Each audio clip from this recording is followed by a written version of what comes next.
Hey everybody, welcome back. We're continuing our reading of the Quran. We are in Surah 24, Nur, picking up on verse ayat sign 54. And before we get started, A'udhu billahi minash shaitanir rajim. Bismillahir rahmanir rahim. 54. Say, obey Allah and obey the Apostle, but if ye turn away, he is only responsible for the duty placed on him, and ye for that placed on you. If ye obey him, ye shall be on right guidance. The Apostle's duty is only to preach the clear message. 56. So establish regular prayer, and give regular charity, and obey the Apostle, that ye may receive mercy. 58. O ye who believe, let those whom your right hand possesses, and the children among you who have not come of age, ask your permission before they come to your presence on 3 occasions: before morning prayer, the while you doff your clothes for the noonday heat, and after the late night prayer. These are the 3 times of undress. Outside those times it is not wrong for you or for them to move about, attending to each other. Thus does Allah make clear the signs to you, for Allah is full of knowledge and wisdom.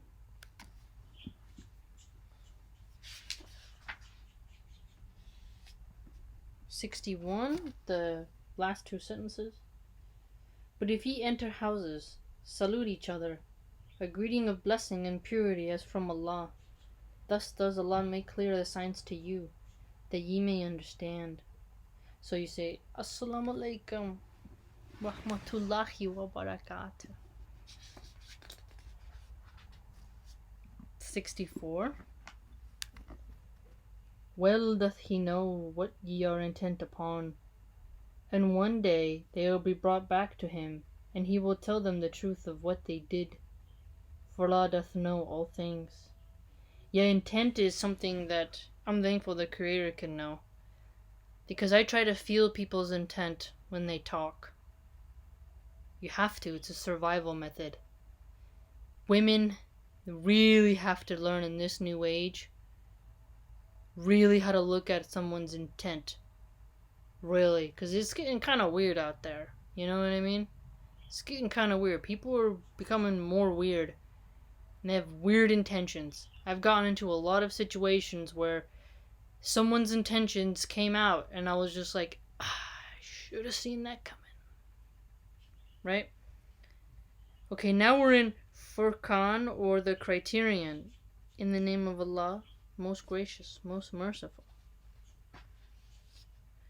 Number 6. Say, the Quran was sent down by him who knows the mystery that is in the heavens and the earth. Verily he is oft forgiving, most merciful. 10. Blessed is he who, if that were his will, could give thee better things than those, gardens beneath which rivers flow, and he could give thee palaces secure to dwell in. Now, again, I've heard some people say, like I was reading a theosophy book by Elena Blavatsky, right? And there's a dialogue in there, and one of the criticisms she had for Islam was that it's too earthly, gardens and palaces, right? She says very human luxuriousness. But I think I've said this before. I'm pretty sure I have. Like, the smell of, like, flowers. I love fresh cut flowers. I usually always have fresh cut flowers somewhere within my home, plus my natural plants outside and in, right? I like plants. But when you get fresh cut flowers that are actually fragrant, when you walk into the room where they are, the scent when it hits your nose is so pure. Like when I was little, I used to help my grandma's friend who owned a flower shop. And when you would go into the walk-in, or I don't know if they call it a walk-in, technically. In the restaurant industry, they call it a walk-in because it's such a large refrigerator. But you walk into the walk-in, and the smell of all those different flowers is just like you never want to leave. It's so beautiful, right? And that's just in a refrigerator. Imagine something divinely inspired. Like, scent does a lot. Scent does a lot for us. And just the different flowers, like, oh, it's so beautiful. So Whenever I think of the gardens, I think of that. And which rivers flow, just the sound of that water and how soothing it is that it keeps moving. This sort of nasal and ear therapy that is mentioned in the Quran is something that we overlook so quite often, but it is quite astounding and hopeful and beautiful. Palaces secure to dwell in. As somebody who always, I just don't like being too close to people in a small space, and I've had to deal with that a lot, especially when I first came to California. I've always had to live places with too many roommates, just too many of us, just piled on top of each other, and you start to kind of feel like a factory farm pig. It's very unhealthy, very psychotic. So, and then it was in a very dangerous neighborhood on top of that. So it's a lot of anxiety, inward and outward. So when I read something about a palace to dwell in, it's secure. I really like that. Peace. Peaceful. Gardens, rivers, a palace to be secure in.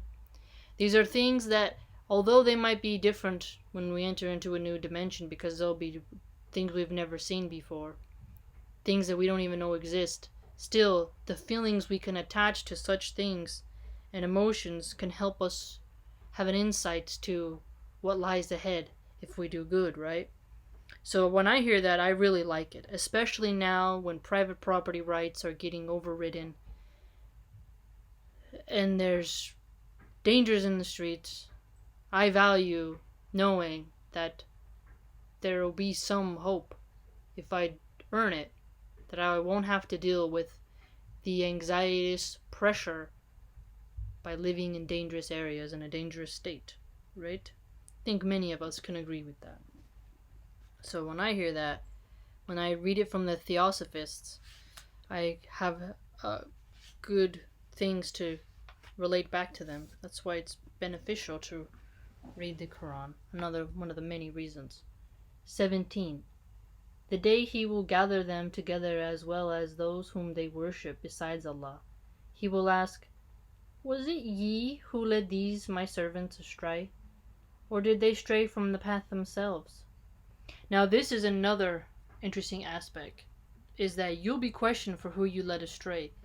This is another thing that I really like about the Quran, because so many people think they're going to get away with what they did. And when I hear that, I think, dang, man. There was a couple times where when I was young and rowdy, I was the goat and people copied my example, and some of them shouldn't have copied my example, but I was copying someone else's example of being rowdy and loud and not listening. And, you know, birds of a feather flock together, but at the same time there's always that black sheep in the crowd, or the pebble in the shoe, or the diamond in the rough, right? There's all these different types of scenarios about what leads you to go astray. But what we can do, and what I try to do now, is I just don't participate. Especially like when you hear like this at work. Some women, and now I hear it a lot, just pushing each other to do things that you're like, you shouldn't really be doing that.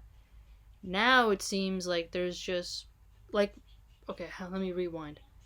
When I came out against Cardi B and I was kind of going on a sternly Twitter spat, you know, I had a lot of this in mind of just like these women, they only show you one side, and they're leading thousands of girls into dangerous situations that will seem like that mirage. Remember when we read in the other surah? It'll seem like a mirage.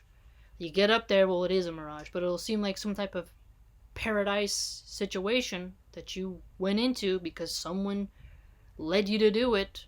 You're on a mission. You put your socks on and your shoes on and you walked the path.